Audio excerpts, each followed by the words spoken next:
Assalamualaikum warahmatullahi wabarakatuh. Bismillahirrahmanirrahim. Bersua lagi dalam rancangan berita ASEAN yang memaparkan peristiwa dan pergolakan yang berlaku di sekitar rantau ASEAN. Sebuah komuniti pertubuhan negara-negara Asia Tenggara ASEAN akan berasaskan pada 3 tunggak utama iaitu Komuniti Politik Keselamatan ASEAN, Komuniti Ekonomi ASEAN dan Komuniti Sosio Budaya ASEAN. Komuniti ASEAN antara lain akan dibentuk berasaskan norma-norma dan nilai-nilai rantau ini. Penubuhan sebuah pasaran tunggal dengan penduduk 600 juta dan aliran bebas perdagangan dan pelaburan. Berita ASEAN minggu ini dimulakan dengan penemuan kotak hitam yang membantu memudahkan pihak penyiasat menentukan punca sebenar naas pesawat Air Asia QZ8501 yang mengorbankan 162 orang 2 minggu yang lalu. Dalam perkembangan politik, Presiden Myanmar mengadakan rundingan dengan ahli-ahli politik termasuk pemimpin pembangkang bagi membincangkan pembaharuan politik negara itu. Manakala Parlimen Thailand memulakan proses pendakwaan terhadap bekas Perdana Menteri Yingluck Shinawatra. Bahan berita ASEAN lain ialah mengenai pameran pakaian tradisi ASEAN sebagai simbol identiti, tradisi dan warisan kesemua negara anggotanya. Bersama Ajah Haminah Duraman untuk mengikuti laporannya.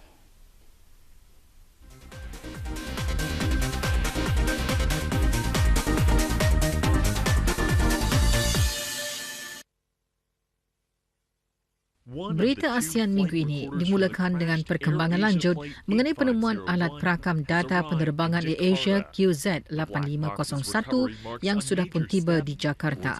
Alat tersebut yang juga dikenali sebagai kotak hitam penerbangan dibawa Isnin lalu dari tempat penemuannya di dasar Laut Jawa. Kejayaan tersebut merupakan langkah terbaru yang akan membantu mencari punca yang menyebabkan nahas pesawat semasa dalam penerbangan dari Surabaya ke Singapura itu yang mengorbankan 162 orang. Keadaan kotak hitam dilihat dalam keadaan baik. Sementara kotak hitam yang kedua iaitu alat perakam suara pemandu telah ditentukan kedudukannya tetapi masih belum dapat dikeluarkan dari dasar laut. Para pegawai berharap alat rakaman tersebut yang ditemui di bawah serpihan sayap pesawat akan dapat mendedahkan punca nahas. Alat perakam data penerbangan mencatatkan maklumat dalam masa 25 jam kebelakangan dan ini termasuklah ketinggian, kelajuan angin, kadar kelajuan naik atau turun pesawat, haluan menurut kompas, sudut penerbangan ke kiri atau ke kanan, kekuatan jentera, tekanan hidrolik dan lain-lain. Salah seorang pegawai berkata pesawat berkenaan mungkin terhempas disebabkan oleh satu letupan yang berpunca dari pertukaran tekanan udara.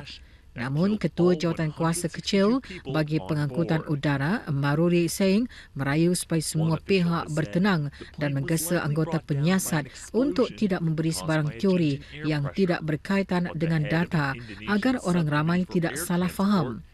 Penganalisaan data dalam kotak hitam itu mengambil masa antara 2 minggu hingga ke sebulan. I urge all experts.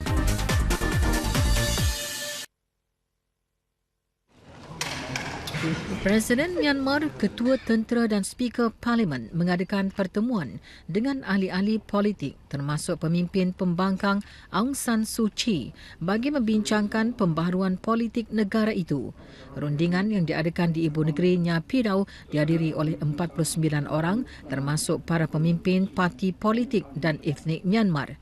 Menteri Penerangan Myanmar, Ye Tut, yang juga selaku jurucakap Presiden berkata para peserta bersetuju untuk bekerjasama ke arah pembaharuan demokrasi serta pilihan raya bebas dan adil pada tahun ini. Selepas mendapat penghargaan antarabangsa kerana membantu membawa perubahan negara dari pemerintahan diktator kepada demokrasi, kerajaan Presiden Tenzin menghadapi bidasan yang meluas berikutan pembaharuan politik awal dan kegagalan rundingan damai dengan kumpulan pemberontak etnik. Rundingan tersebut adalah susulan pertemuan 5 parti yang diadakan pada bulan Oktober tahun lalu yang berakhir tanpa membuahkan hasil.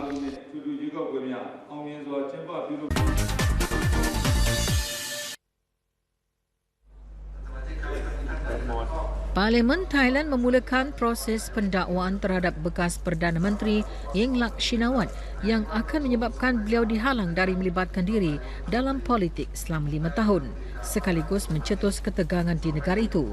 Dalam kenyataan pembukaannya kepada Dewan Perhimpunan Perundangan Kebangsaan yang dilantik tentera, Yingluck menafikan semua dakwaan terhadapnya oleh Suruhanjaya Anti Rasuah Kebangsaan NACC.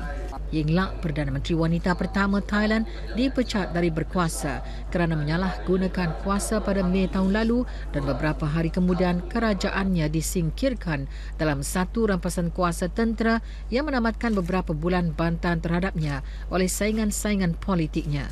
ที่จะเริ่มต้นด้วยการปฏิเสธข้อกล่าว skim หานะคะ subsidi padi. ทุกข้อกล่าวหา Dewan ค่ะ Perhimpunan ไม่ว่า Perundangan จะเป็นข้อกล่าว Kebangsaan หา berkata จากคณะกรรมการ satu ปป keputusan ช akan dibuat akhir ฝ่าย bulan ค้านใน ini. อดีต Bekas Perdana Menteri และขอ Thailand คัด itu ค้านและโต้แย้ง dibicarakan คำ bersama เปิด bekas anggota คำแถลง kabinetnya. เปิดสำนวน Perbicaraan ต akan ลอดจน disambung รายงาน semula ความพร้อม Jumaat กับความ ini. คิดเห็นของคณะกรรมการปปชค่ะ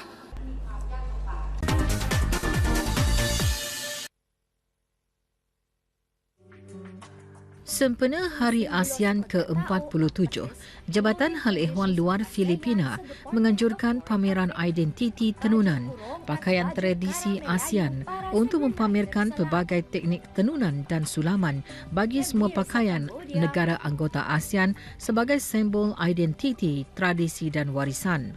Pakaian kebangsaan tersebut ialah baju kurung dan baju Melayu untuk negara Brunei Darussalam dan Malaysia, khmer untuk Kemboja, kebaya dan jas Betawi untuk Indonesia, shin dan salung untuk Laos, pawar dan tekepon untuk Myanmar, terno dan barung untuk Filipina, ang peranakan untuk Singapura, nungpa dan swa paracatan untuk Thailand, serta audai dan autam untuk Vietnam.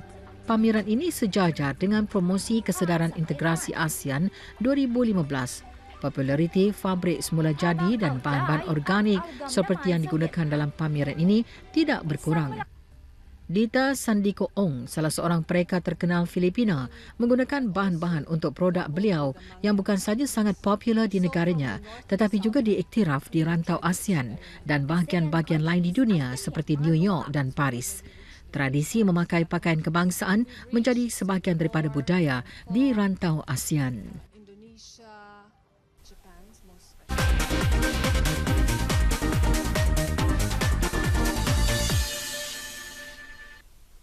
Auda, berita ASEAN minggu ini juga mengongsikan berita menarik yang lain.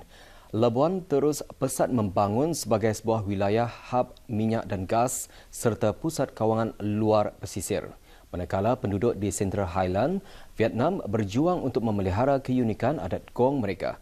Dalam perkembangan yang lain, polis di Chiang Mai, Thailand menjadikan ruang kosong stesen mereka sebagai taman tanaman organik dan Universiti Pengurusan Singapura pula memperuntukkan 2 plot tanah di dalam kampus untuk menggalakkan pertanian. Teruskan mengikuti berita ASEAN dan laporannya bersama Ajah Haminah Duraman.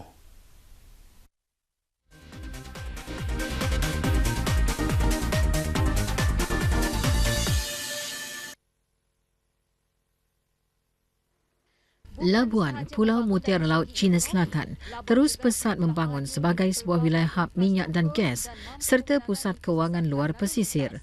Pembangunan wilayah bebas cukai itu dengan tagline Pulau Mutiara Borneo, destinasi niaga dan santai, bukan saja membangun dari segi ekonomi, Labuan juga kini telah maju dengan pelbagai infrastruktur dan mampu menangani kesesakan lalu lintas. Jalan baru dibina manakala jalan 2 hala dijadikan 4 dan 6 lorong. Untuk kemudahan pengangkutan laut, sebuah lagi feri kenderaan disediakan, menjadikan 3 buah feri yang beroperasi menghubungkan Labuan dengan menumbuk di Tanah Besar Sabah. Pasar baru moden Labuan dengan keluasan 6.5 ekar pula dibina bagi memudahkan penduduk dengan kos lebih 33.5 juta ringgit. Dan yang terakhir, Labuan walaupun pulau kecil namun mampu mengendalikan penganjuran Sukan Persahabatan Kawasan Pertumbuhan Asia Tenggara BIM IAGA 2014 kali ke-8 dengan jayanya. Kejohanan yang melibatkan negara anggota seperti negara Brunei Darussalam, Indonesia, Malaysia dan Filipina menghimpunkan hampir 1,000 atlet. melibatkan hampir 1,000 atlet.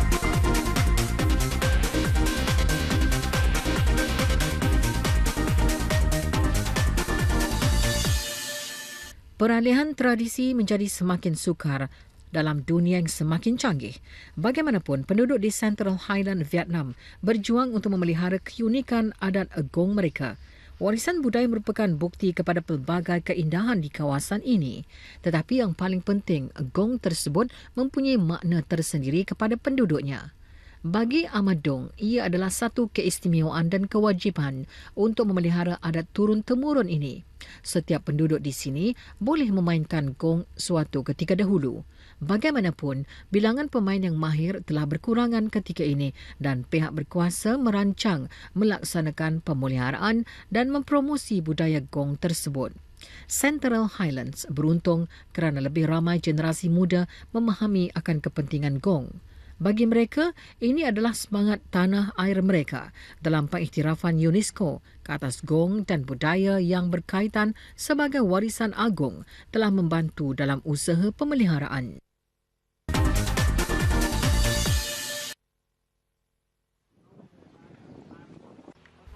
Polis di Chiang Mai menjadikan ruang kosong stesen mereka sebagai taman tanaman organik.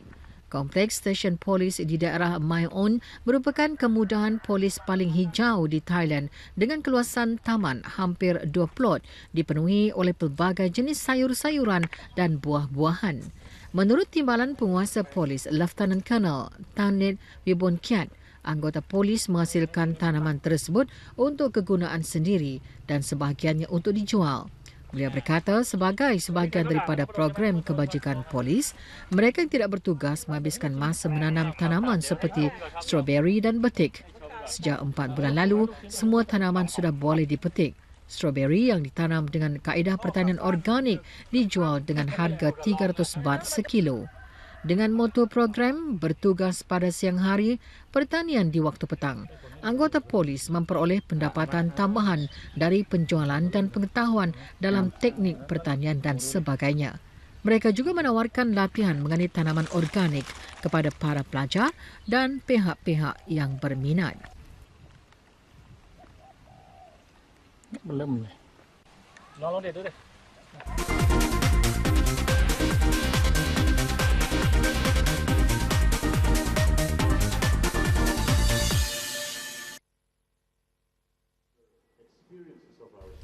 Dalam perkembangan yang berkaitan, Universiti Pengurusan Singapura juga mengambil langkah awal ke arah masa depan yang lebih berdaya tahan dengan pengeluaran sara diri. Universiti ini telah memperuntukkan 2 plot tanah dalam kampus iaitu di luar pusat pengajian perakaunan untuk menggalakkan pertanian. Hasil dari setiap pengeluaran akan diagih-agihkan kepada masyarakat. Menurut Datuk Bandar Daerah Pusat Singapura, Janice Phua, inisiatif bermula dengan menanam 2 anak pokok buah pala, sejenis rempah yang ditanam dengan meluas di kawasan itu suatu ketika dahulu. Program ini menggalakkan orang ramai dari semua lapisan masyarakat mengambil bahagian menanam tanaman bersama-sama dengan pelajar. And if that succeeds, then probably we will get a very good